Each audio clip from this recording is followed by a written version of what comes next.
At nagbabalik na naman tayo dito sa ating no contact update na segment for Valentine's Day, February 14, 2026. Happy Valentine's Day, everyone. At yun nga, wala tayo ditong gender, ha? Ba, lalaki, LGBT, everybody. Welcome. At yun nga, wala rin tayo dito, no, na time period. Pero ang pinakakukunin natin dito, no, ay hindi ang energies kahapon, hindi rin bukas, kundi ngayon. Okay? Nitong person na ito na-curious kayo malaman kung siya ba ay may feelings for you, siya ba ay, may energy rito 'no ng, gagawa ba ng plano na may konektado or kinalaman sa'yo, 'yan ang ating titingnan. You can pause this video here for a while para makapag-concentrate ka sa pag-isip dun sa tao na 'yon 'no at i-resume back mo na lang kapagka done or tapos ka na. So, let me take a look at your situation here. Archangel Michael, thank you so much, Angel Guides. Can we get this message about this person here? Na curious malaman si collective kung may feelings pa ba ang person na to sa kanya, kung siya ba ay may gagawin na plano or actions. Any informations? Iniisip pa po ba siya ng taong ito? Can you please show me?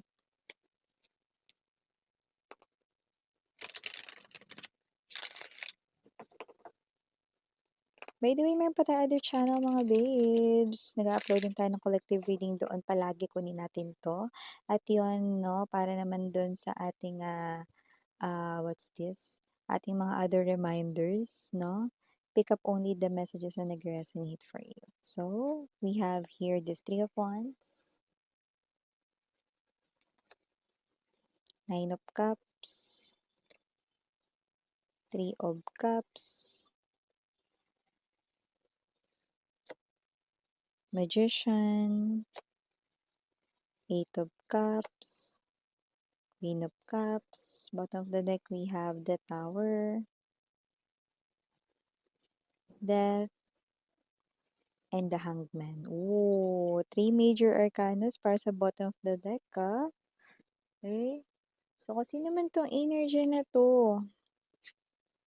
Three of Cups, the Three of Wands and the Nine of Cups. Pero nabanggit ko yung Three of Cups, definitely, ang person na to, no, ay gusto rito ng union or pagsasama sa inyo, no. Andito rin ang Three of Cups, no.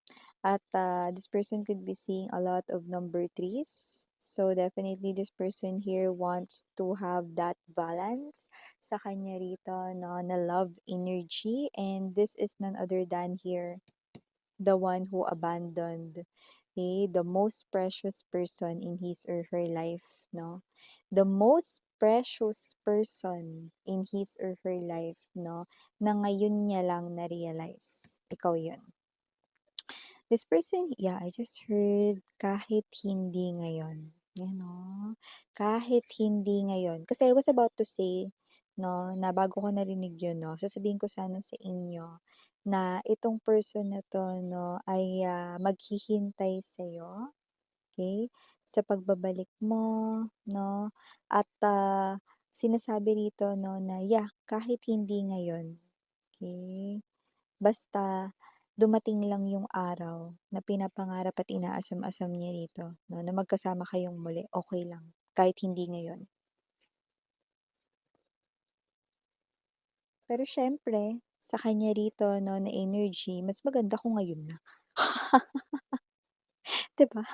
Para hindi na siya maghintay. Pero mukhang yun ay imposible right now. So, kasi naman 'tong energy na 'to nakikita natin dito, that this person ay someone, no, na kahit hindi ngayon, basta sana mangyari lang, okay na siya, okay na sa kanya, 'no? So, there's something here that had ended your relationship. The universe is telling me with the death, the tower, it's something here super sakit for you. But, no, on the latter part, right in here, you are now someone who's okay, not affected, no, as much as you did way back before, no. But this person is so affected right now that this person really wants this union so badly right now, no, that he or she wants his or her queen back in his or her life right now, that she badly wants his or her king right now, okay? And none other than ikaw yon, Noya. So whoever this energy is, I do pick up that this person here is experiencing, okay, turmoil. I just heard it.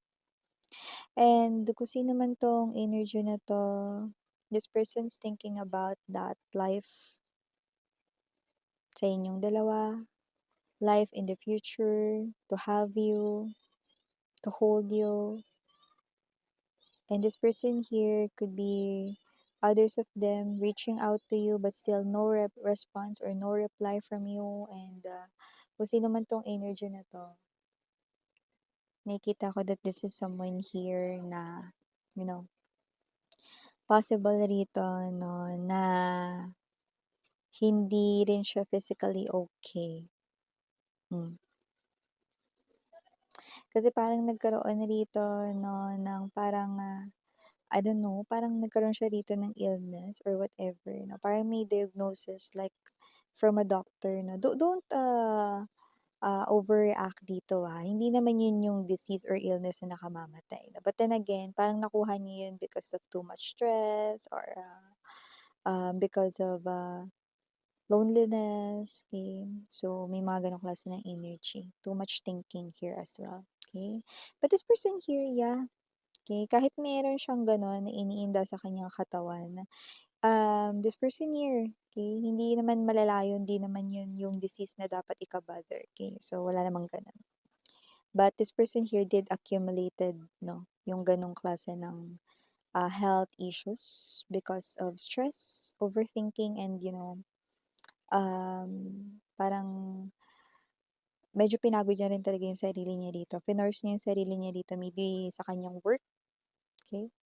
So, kung sino rin 'tong energy na 'to, matagal na rin siya naghihintay dito sa reply mo, okay? Siguro talagang hindi mo pa nakikita yung reply niya kasi nandun na tabunan, 'no, sa message request or baka hindi ka lang talaga nagre-reply or hindi ka lang nagre-response because bakit pa? That energy, this is too much already.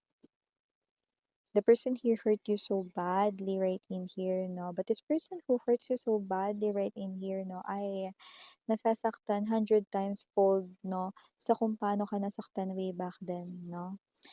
It might be too good to be true na marinig, but it's true.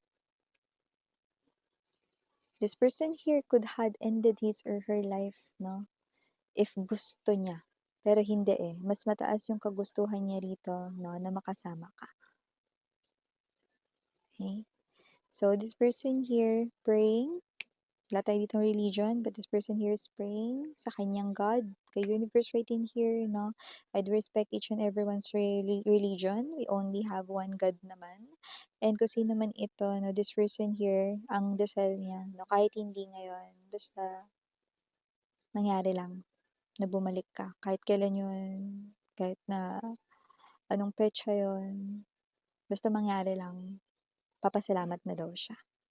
So, kung sino man 'tong energy na 'to na, yeah, this person is so dramatic right now. This person here, someone na parang nagiging senti right now, no? Maybe not because of the weather, but because nakakadagdag na rin yung weather. Because it's so cold, okay? And in other areas, it could be raining, no? Snowing. So, this person here literally feels cold inside, no? Sa kanyang self, no? And sa kanya ritong heart, no? And I do pick up that this person here still believes that you're still a loving person.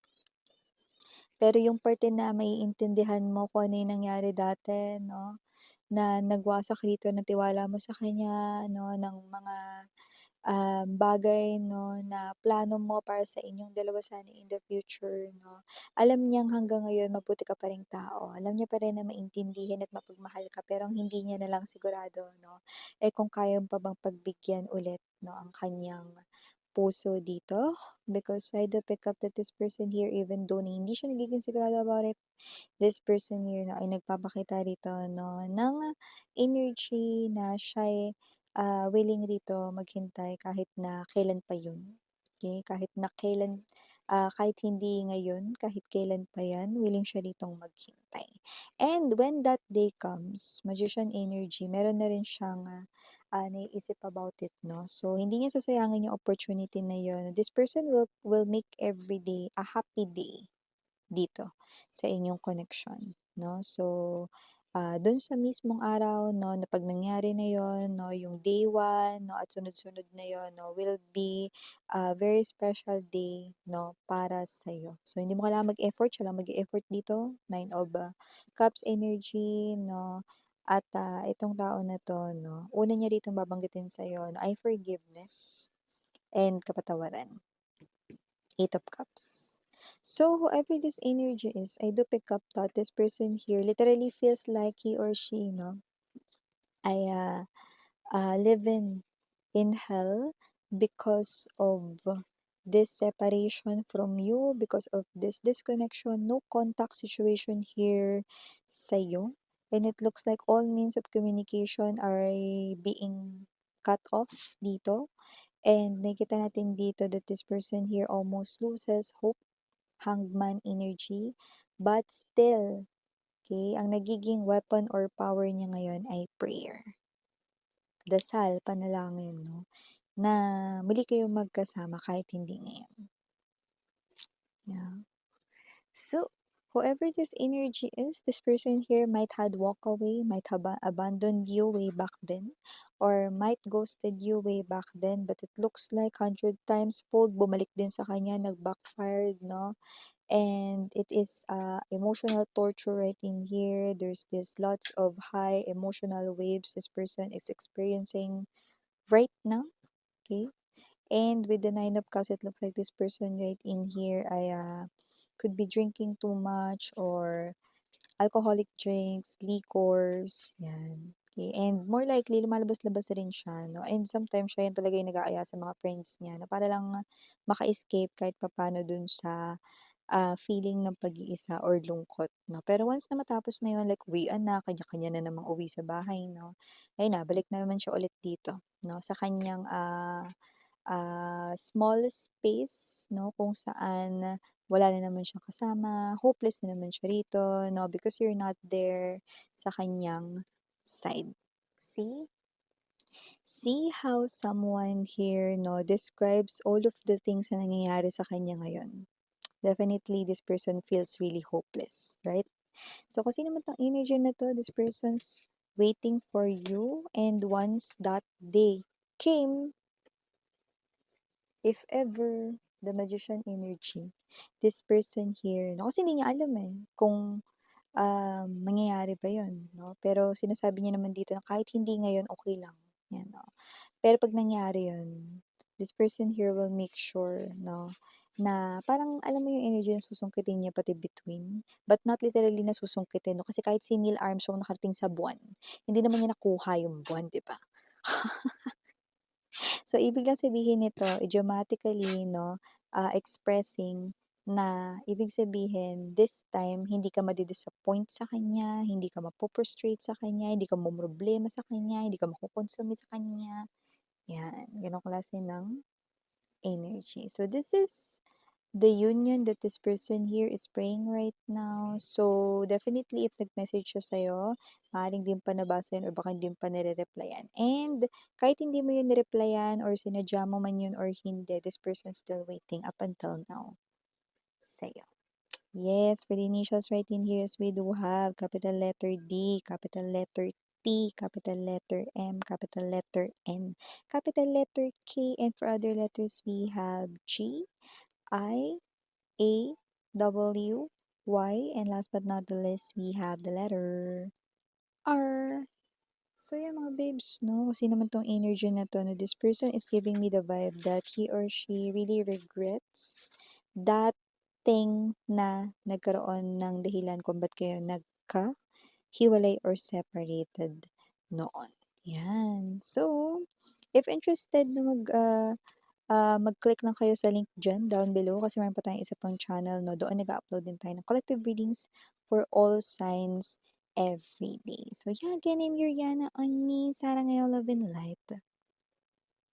Annyeong.